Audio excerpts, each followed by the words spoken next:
இன்றைக்கான வீடியோவில் என்ன நடக்குன்னு சொல்லிட்டு பார்க்கலாம். வீடியோக்குள்ளே போகிறதுக்கு முன்னாடி நம்ம சேனலை லைக் அண்ட் சப்ஸ்கிரைப் பண்ணி சப்போர்ட் பண்ணுங்கள். வீடியோ வந்துட்டு இனிமேல் தான் செம்ம இன்ட்ரெஸ்டிங்காக போகுது. எனக்கே வந்துட்டு இப்போ அடுத்த எபிசோடு என்னப்பா அப்படின்ற மாதிரி இன்ட்ரெஸ்டிங்காக இருக்குது. ஃபஸ்ட்டு சீனில் வந்துட்டு கார்த்தி வந்துட்டு மண்டபத்துக்கு வெளியில் நின்று திங்க் பண்ணிகிட்டு இருக்காங்க, எப்படி இங்கேருந்து போகலாம் அப்படின்னு சொல்லிட்டு. அதே சமயத்தில் சந்திரா நக்கலாக சிரிச்சுக்கிட்டே அந்த இடத்துக்கு வர்றாங்க.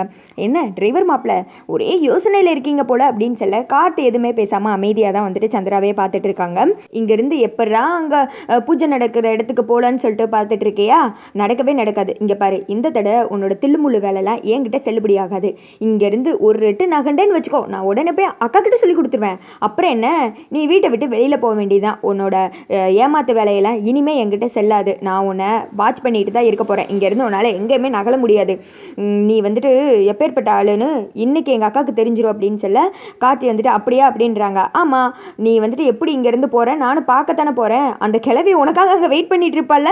அவள் கடைசி வரைக்கும் அப்படியே நின்று காத்துக்கிட்டே இருக்க வேண்டியதான். ஏன்னா நீயும் இங்கேருந்து போக முடியாது, அங்கே பூஜையும் நடக்க போகிறதில்ல. ஆட்டோமேட்டிக்காக அக்காவுக்கு உன்னை பற்றின எல்லா உண்மையும் தெரிஞ்சிடும். இங்கே பாரு, ஒழுங்காக என்னை கோவப்படுத்தாம அதுக்கு முன்னாடி நீயே நான் தான் அந்த ராஜா சதுபதியோட பேரன், சும்மா நடிக்கத்தான் வந்தேன் அப்படின்னு உண்மையை ஒத்துக்கிட்டு உயிர் பிச்சை வாங்கிட்டு இங்கேருந்து ஓடி போயிரு அப்படின்னு சொல்லிட்டு சந்திரா விறுவிறுன்னு அங்கேருந்து கிளம்பிடுறாங்க. கார்த்தி வந்துட்டு யோச்சா அப்படின்னு சொல்லிட்டு அங்கே இருக்கிற அப்படி கல்லில் கை வச்ச மாணிக்கு நின்றுட்டு இருக்காங்க. அடுத்த சைடு வந்துட்டு கீழே இந்த சிவனாண்டி அவங்க சித்தப்பாவையும் தான் காமிச்சிட்டு இருக்காங்க.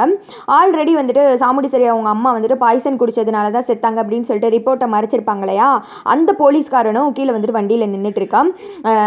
யோ இங்கே பாரியா, என்கிட்ட நல்லா ஏமாற்றி காசை வாங்கத்தானே செஞ்ச, பிளாக்மெயில் பண்ணி நல்லா தானே காசை வந்து சேமிச்சுக்கிட்ட அப்படின்னு சொல்ல, யோ நீ வேறு சும்மா இருயா, ஒவ்வொரு தடவையும் அந்த சாமுண்டீஸ்வரி அம்மாவை பார்த்தா மனசில் உறுத்துதியா, நம்ம ஏதோ ஒரு தப்பு பண்ணிட்டோம், சே இப்படி பண்ணிட்டோமே அப்படின்னு சொல்லிட்டு ஒரு குற்ற உணர்ச்சியாக இருக்குது அப்படின்னு சொல்ல, டேய் ரொம்ப நடிக்காதடா, அப்போ கொடுத்த காசெல்லாம் வாங்கி வச்சுக்கிட்டேல, அப்போ மட்டும் என்ன இனிச்சதா, இங்கே பாரு இந்த மாதிரி அடிக்கடி எங்களை பார்த்து எந்த விஷயத்தையும் யாருக்கிட்டே உளறி வச்சிடாது, அப்போ எங்கள் கூட சேர்ந்து ஓ உசுரம் தான் போகுது அப்படின்னு சொல்ல, என்னடா பண்ணுறது, உங்ககிட்ட கை நீட்டி காசை வாங்கிட்டேனே அப்படின்னு சொல்ல, தெரியுதுல காசை வந்துட்டு பிளாக்மெயில் பண்ணி வாங்கினேல, அதுக்கு கொஞ்சமாவது நன்றி விசுவாசத்தோடு இரு அப்படின்னு சொல்ல, போடா போ, அதெல்லாம் பாவப்பட்ட காசு, அந்த பாவப்பட்ட காசை வாங்கினதுனால தான் இப்போ பாரு வேலை வெட்டி இல்லாமல் குடும்ப கஷ்டத்தில் இப்படி வந்து நின்றுக்கிட்டு இருக்கேன் அப்படின்னு சொல்ல, டே ரொம்ப ஆக்ஷன் போடாத, நீ வந்துட்டு ஒழுங்காக இந்த விஷயத்தை யாருக்கிட்டையும் சொல்லாமல் இரு, அதுதான் உனக்கு நல்லது எங்களுக்கு நல்லது அப்படின்னு சொல்ல, டே என்னடா பண்ணுறது, நான் முன்னாடியே யோசிச்சிருக்கணும், நான் ரொம்ப பெரிய தப்பு பண்ணிட்டேன், பேசாமல் உங்கள்கிட்டலாம் காசு வாங்குறதுக்கு முன்னாடி நான் உண்டு என் வேலை உண்டுன்னு அந்த ரிப்போர்ட்டை கொடுத்துட்டு நான் பாட்டுக்கு போய்கிட்டு இருந்திருக்கணும். இப்போ பார்த்தியா,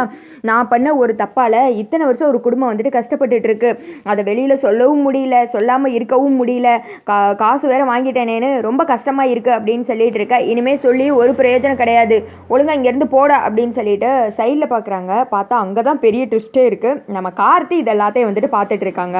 என்னடா இது, கூடிய சீக்கிரமே கார்த்திக்கு உண்மையெல்லாம் தெரிய வந்துருமோ அப்படின்னு தான் இருக்குது. இப்போ தான் சீரியலில் வந்துட்டு ஒரு விறுவிறுப்பு தெரியுது. ஏன்னா கார்த்தி வந்துட்டு இனிமேல் எதுக்கு இவங்களை பார்த்து பேசுகிறாங்க அப்படின்னு சொல்லிட்டு விசாரணை பண்ண ஆரம்பிச்சிருவாங்க. அது மூலயமா உண்மை தெரிய வந்து சந்திராக்கே இது பெரிய ட்விஸ்ட்டாக தான் இருக்குன்னு நினைக்கிறேன். ஓ இப்போ உண்மையாகவே நம்ம அம்மாவை இங்கே தான் கொண்டிருக்காங்க அப்படின்னு சொல்லிட்டு அப்போயாவது சந்திரா மனசு மாறுறாங்களான்னு சொல்லிட்டு பார்க்கலாம். அடுத்து வந்துட்டு கார்த்தியை பார்த்ததுமே இங்கிட்டு சிவனாண்டிக்கும் பக்குன்னு ஆயிடுது, அவங்க சித்தப்பாக்குமே ஒரு மாதிரி ஆயிடுது. என்னடா மவனே, அவன் வேற நின்று பார்த்துக்கிட்டு இருக்கான் அப்படின்னு சொல்ல, அதுதான் சித்தப்பு எனக்கு ஒன்றுமே புரியல, ஒருவேளை நம்ம பேசினதெல்லாம் கேட்டிருப்பானோ, வாய்ப்பில்லடா, அவன் அவ்வளோ தூரம் தள்ளியிருக்கால, கண்டிப்பாக வந்துட்டு கேட்டிருக்க மாட்டான், ஏதாவது ஒன்று சொல்லி சமாளிச்சிடலாம், இவன் வேற அடிக்கடி மூஞ்சை கொண்டு வந்து முகத்து முன்னாடியே காட்டிக்கிட்டு இருக்கான், இத்தனை நாள் வெளிவராத உண்மை இவனால் சீக்கிரம் வெளியில் வந்துடும் போல, அப்புறம் என்ன அந்த சாமுண்டீஸ்வரி மறுபடியும் என்னை தூக்கி ஜெயிலில் போட்டுருவா, டே இங்கே பாடுறா, நீ நின்னதெல்லாம் போதும், ஒழுங்கா இங்கேருந்து கிளம்பு, இனிமேல் இதை பற்றி யாருக்கிட்டே பேசிகிட்டு இருக்காத, உளறி வச்சு தொலையாதடா அப்படின்னு சொல்லிட்டு அவனை அமுச்சு விட்டுட்டு கார்த்தியை வந்துட்டு நைஸாக பார்க்குறாங்க. மகனே வா, இங்கேருந்து நைஸாக நகன்றுவோம் அப்படின்னு சொல்லிட்டு இவங்க போயிட கார்த்தி வந்துட்டு இவங்க ஏதோ வந்துட்டு மறைக்கிறாங்க அப்படின்னு சொல்லிட்டு பார்க்குறாங்க. அதோட பார்த்தீங்கன்னா வீடியோ வந்துட்டு முடிஞ்சிருது.